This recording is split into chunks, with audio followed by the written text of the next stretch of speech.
여러분, 이 음악 어디선가 많이 들어보지 않으셨나요? 그렇다면 누가 만든 음악일까요? 이 곡은 바로 초, 중, 고 음악 수업 내내 졸았더라도 들어봤을 음악의 아버지 바흐가 작곡한 전주곡과 푸가 1번 다장조입니다. 음악의 아버지 바흐의 이름은 들어봤지만 어떤 걸 한 사람인지는 모르시겠다고요? 바흐는 바로 이런 것들을 한 사람입니다.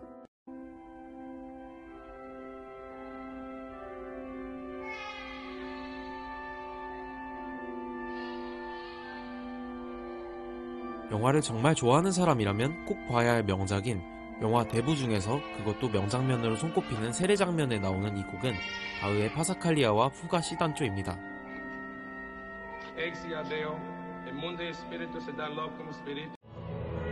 그리고 또 한국 영화인 검은 사제들에서도 바흐의 음악을 들어볼 수 있는데요.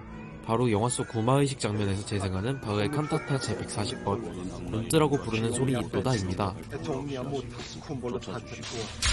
영향과 저주, 혹은 악에 물든 자들의 시선을 통한 저주, 당신의 종을 향해 저지르는 악행. 우리가 알게 모르게 많이 접하고 있던 많은 클래식 곡들을 만든 바흐는 본명 요한 세바스티안 바흐로 1685년 3월 21일생 독일에서 태어났으며 1750년 7월 28일에 향년 65세의 나이로 생을 마감했습니다.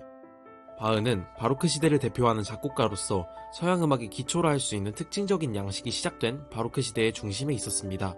그런데 여러분, 이렇게 후대에 길이길이 남을 클래식 곡들을 만든 음악의 아버지 바흐가 사실 당시에는 생계형 음악가였다는 사실을 알고 계시나요? 지금 여러분의 머릿속에는 물음표가 떴을 것 같은데요. 이런 역사에 남은 음악가가 생계형 음악가였다고? 왜? 그 이유는 음악의 아버지였던 바흐는 그와 동시에 한 명도 두 명도 아닌 총 20명의 자식을 둔 아버지였기 때문이었는데요. 바흐는 첫 번째 아내였던 마리아와의 사이에서 7명, 후처였던 안나와의 사이에서는 13명, 총 20명의 자식을 낳았습니다. 이제 어느 정도 이해는 가지만 생계형 음악가라는 말은 아닌 것 같다고요? 하지만 당시에는 음악가가 그렇게 큰 돈을 벌 수 있는 직업은 아니었습니다. 그가 태어난 시대에는 지금과 달리 음악과 음악가에 대한 지위가 그다지 높지 않았기 때문인데요. 그리고 바흐가 그가 살던 시대에서도 그의 능력을 열심히 펼치며 살아오긴 하였으나 지금과 같은 음악의 아버지와 같은 명성이 널리 퍼진 것은 그가 죽고 난 후 오랜 시간이 지난 후에나 이루어지기도 하였습니다. 당시에는 음악가로 먹고 살기가 정말 힘들어서 바흐의 경우 라이프치히 시절 그의 친구 에르트만에게 자신의 직업과 일에 대해 하소연하는 편지가 지금도 전해 내려온다고 합니다. 최저시급에 못 미치는 월급을 받으며 일했던 바흐는 그나마 능력이 아주 뛰어났기 때문에 계속해서 이직을 했습니다. 그의 직장에서는 이직을 번번이 반대했고 화가 난 바흐는 태업에 돌입합니다.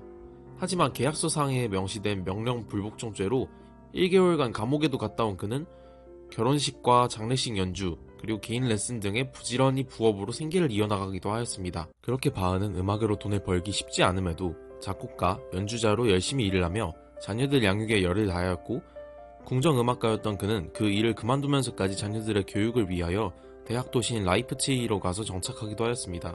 그때 그는 음악가가 귀족 등 상위계층 사람들에게 무시당하지 않기 위해선 학력이 있어야 한다고 말하기도 했다고 합니다. 그렇게 실제로 바흐의 첫째와 둘째 아들은 당시 명문대학인 라이프치히 대학에 진학하기도 하였습니다. 바흐는 자식들의 음악 교육에도 역시 관심이 많았는데요.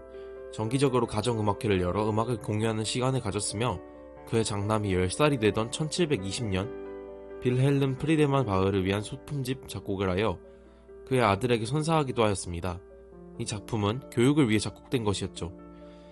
그의 가문이 200년간 약 60여 명의 작곡가를 배출한 뛰어난 음악 가문이기도 하지만 그의 자식들 중에서는 걸출한 인물이 3명이나 나왔습니다. 여러분, 바흐의 이야기를 들어보니 어떠신가요?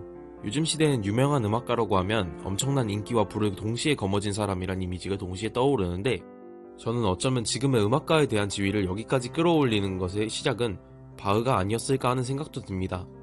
지금까지 생계형 음악가 바흐에 대한 이야기를 나누어 보았습니다. 이상 남서울대학교 실용음악학과 22학번 이규민이었습니다. 감사합니다.